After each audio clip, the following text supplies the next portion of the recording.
here. Today I'm here to talk about the Hindu goddess Kali. So I'm going to read a little passage from this book here, Hindu Gods, The Spirit of the Divine by Priya Hemingway. Kali is the goddess of dissolution and destruction, who puts an end to all illusion. She is called the Black One, for she is like the darkest night that swallows everything. She is frightening in appearance, with wild eyes, a tongue that hangs out, and dreadful teeth. She is depicted standing on a corpse while wielding a bloody sword and holding the severed head of a demon in her hand.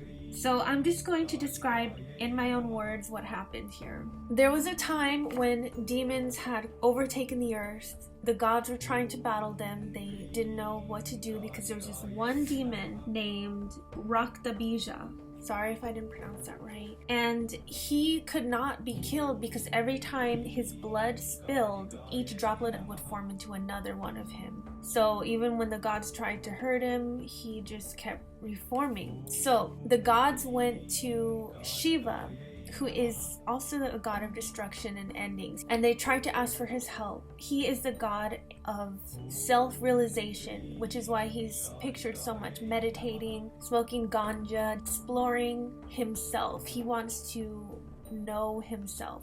So he's usually in a state of meditation. So he was meditating and the gods couldn't access him. So his wife Parvati, sometimes known as Shakti, in some stories they say that Shakti's form Durga was the one who this happened with, but it's all the same being because Shakti incarnates many times and has different forms. But Parvati or Shakti, she came to help the gods instead, since Shiva was meditating, and from her third eye sprung Kali. Her skin was black. She was just fierce, like she just wanted to kill everything in her path. So she went on a rampage, killing spree. She was just slaughtering demons, and she saw that when she tried to kill this demon and his blood was reconstituting, so there's like endless amounts of him, she stuck her tongue out and licked up every drop of his blood, and she became so bloodthirsty. She went into a frenzy. And you know, this does happen in war times, or at least I've heard. They're just in the zone of killing. There's bloodlust.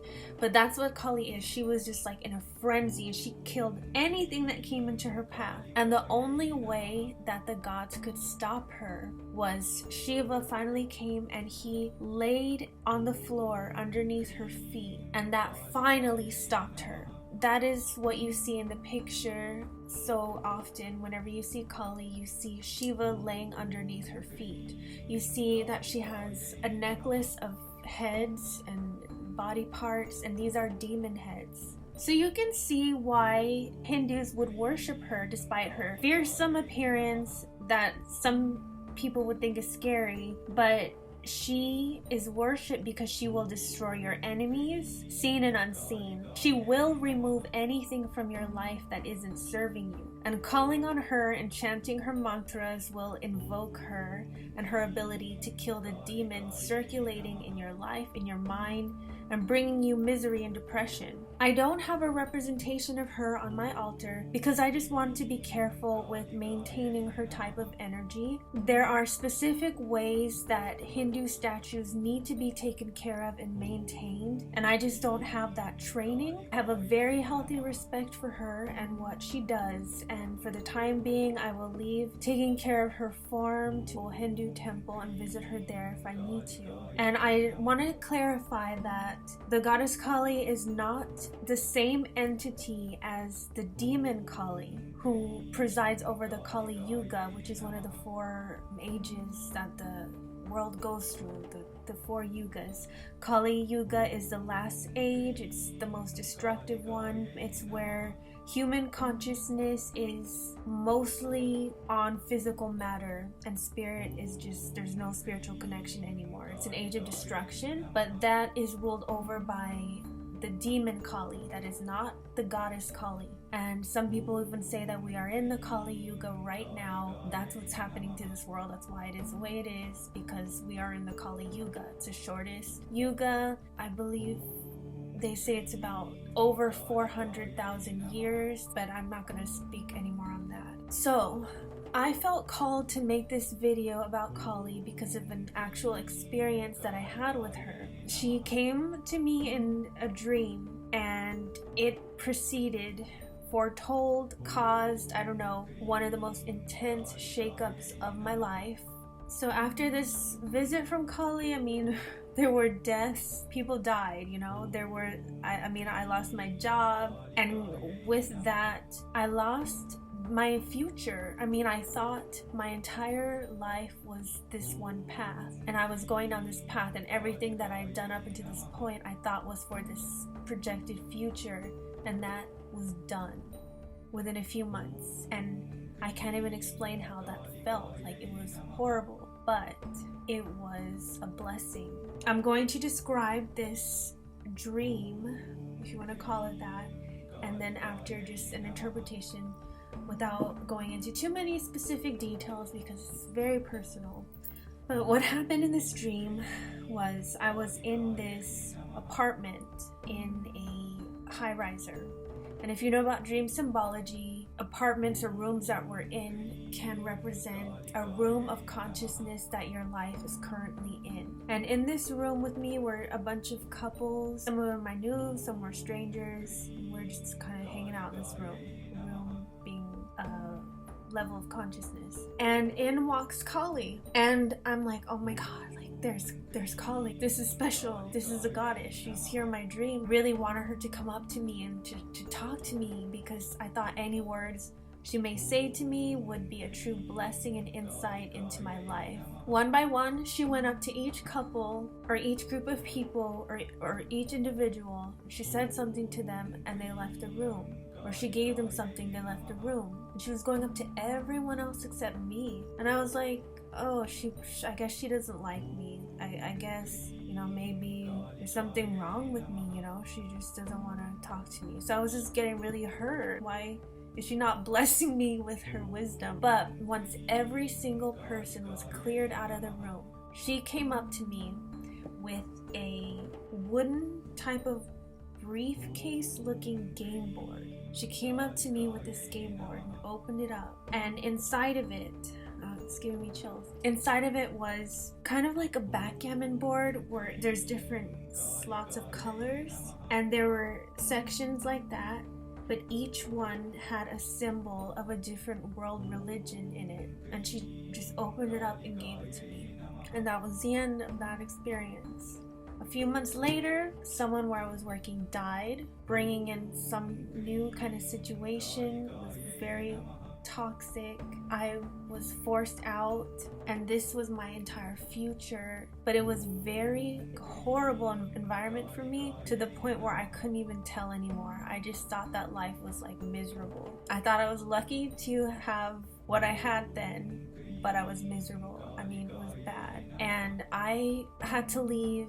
Someone else left after me and died, so there's 2 deaths right there. I went into a severe depression. I mean, I thought my future was just ripped away from me. But I realized that I had to go through that. I had to let these unnecessary parts of my life fall away, because I was clinging to something very unhealthy for my well-being. And it was something that I couldn't see that there would be any way to get out of.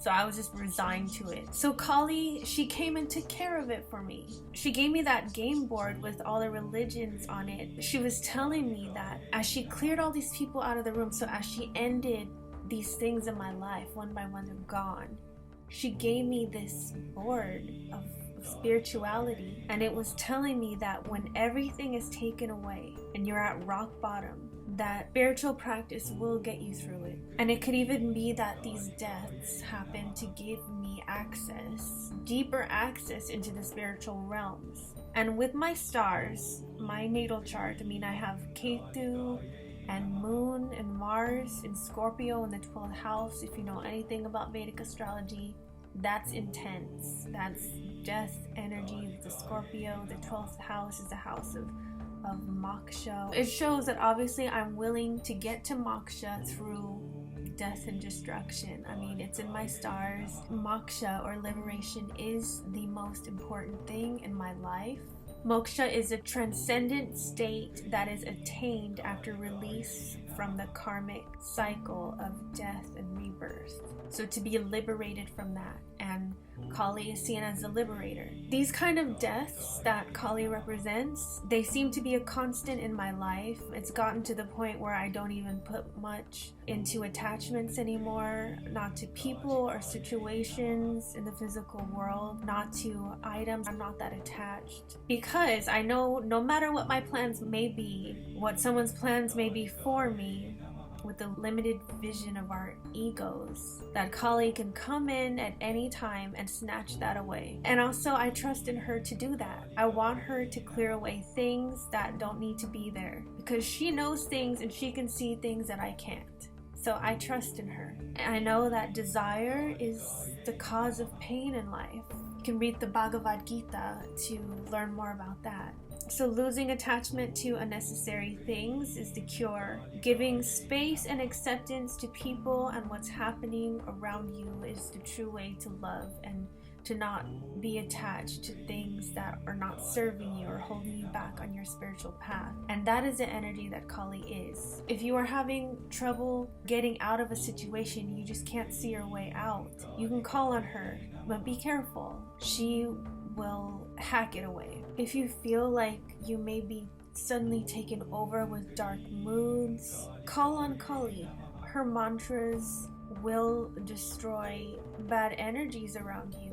So will the goddess Durga, who Kali is said to have come from. If you want more information on this incredible goddess, study Hinduism. Kali is intense, and she is fearsome. She liberates us by severing us from unnecessary things, and that information should not be watered down. That kind of experience probably everyone goes through. Sometimes it's very necessary for us to get free, because we want to get free from this place. I mean, certain people will understand that. And if you do understand, Kali is a wonderful deity to look into. Kali and Shiva and Durga. So that concludes my talk about Kali. Please like and subscribe and hit the bell notification. I wish you all the best on your spiritual journey. Thanks. Bye.